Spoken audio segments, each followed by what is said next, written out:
Selamat pagi sahabat Gaps TV dimanapun berada. Salam dan salam sukacita dalam harapan bahwa kita semua dalam keadaan sehat dan dalam damai. Sebelum kita mendengarkan firman Tuhan, mari satukan hati memohon bimbingan Roh Kudus. Kita berdoa. Terima kasih ya Tuhan, Engkau telah membangunkan kami dari tidur kami. Kami bersyukur karena Engkau melayakkan kami menikmati kehidupan baru.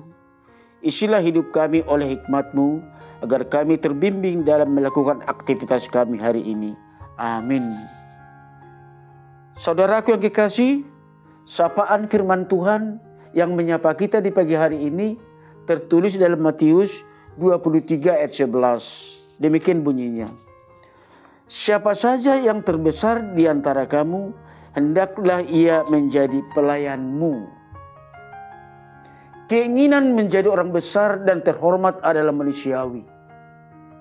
Alkitab juga tidak melarangnya. Akan tetapi, menjadi orang besar dan terhormat menurut Yesus sangat berbeda dengan cara dunia. Bagi dunia, yang terbesar atau terhormat selalu dikaitkan dengan kekuasaan, yaitu yang punya pangkat, jabatan, atau kedudukan di tengah masyarakat. Tetapi tidak sebaliknya. Menurut Yesus, yang besar adalah menjadi pelayan. Nah, ini adalah bagian dari kecaman Yesus terhadap orang Farisi dan ahli Taurat. Yesus tidak menentang posisi mereka yang menduduki kursi Musa. Namun, Yesus mengecam kesombongan dan kemunafikan mereka. Menganggap diri orang saleh lebih religius dibanding yang lain. Mereka tidak melakukan apa yang mereka ajarkan. Mengajarkan kasih, tetapi tidak melakukan kasih. Berbicara tentang keadilan, tetapi keadilan hanya untuk golongan mereka dan tidak untuk orang lain. Melakukan ritual ibadah hanya agar dilihat sebagai orang saleh. Di balik kegiatan rohani dan penampilan saleh mereka, terselubung keinginan mencari hormat dan pujian bagi dirinya. Untuk sejelasnya, mari kita baca mulai ayat 4. Mereka mengikat beban-beban berat lalu meletakkannya di atas bahu orang, tetapi mereka sendiri tidak menyentuhnya.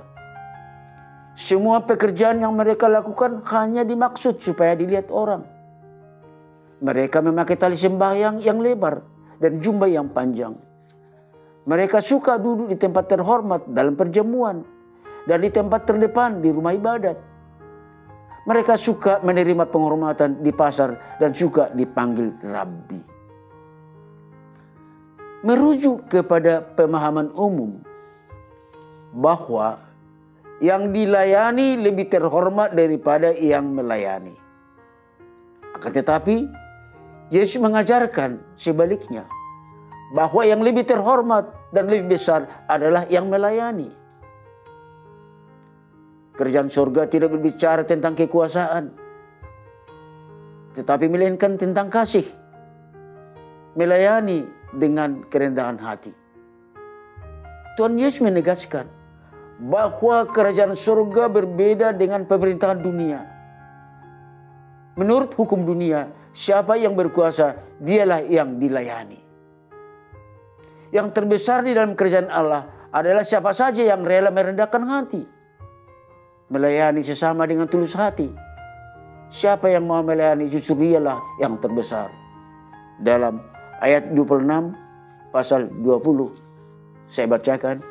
Barang siapa ingin menjadi besar di antara kamu, hendaklah ia menjadi pelayanmu.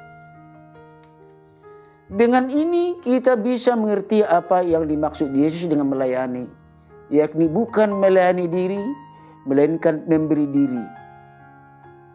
Nats pagi ini mengingatkan kita antara lain, kedudukan, pangkat, jabatan adalah pemberian atau amanah.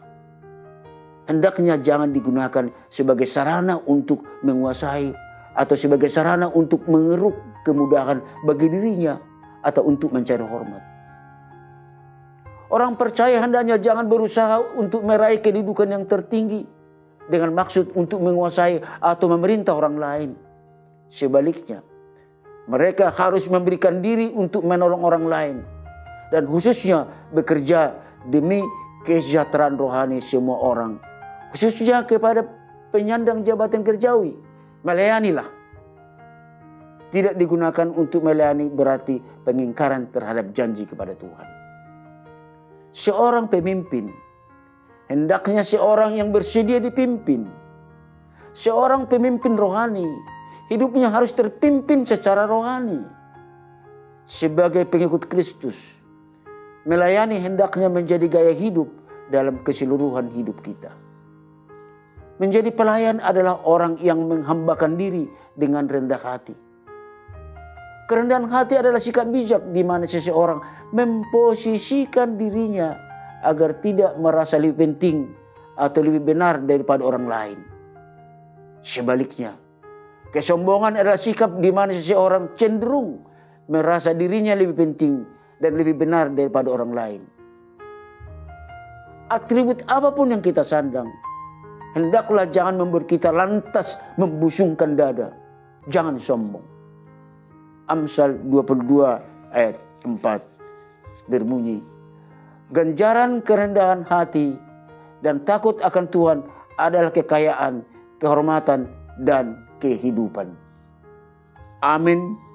Kita berdoa.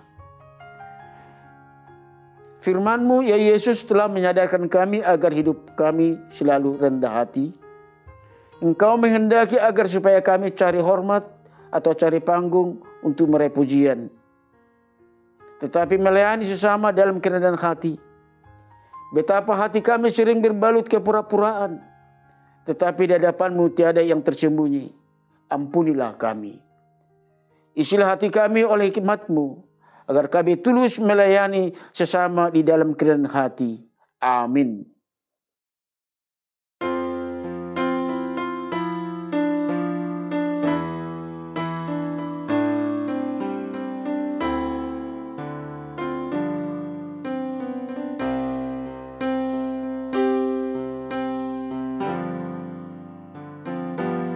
Hidup ini adalah kesempatan. Hidup ini untuk melayani Tuhan. Jangan sia-siakan waktu yang Tuhan beri. Hidup ini harus jadi berkat. Hidup ini adalah kesempatan. Hidup ini untuk melayani Tuhan. Jangan sia-siakan waktu yang Tuhan beri. Hidup ini harus jadi berkat. Oh Tuhan, pakailah hidupku selagi aku masih kuat. Bila saatnya nanti ku tak berdaya lagi, hidup ini sudah jadi berkat.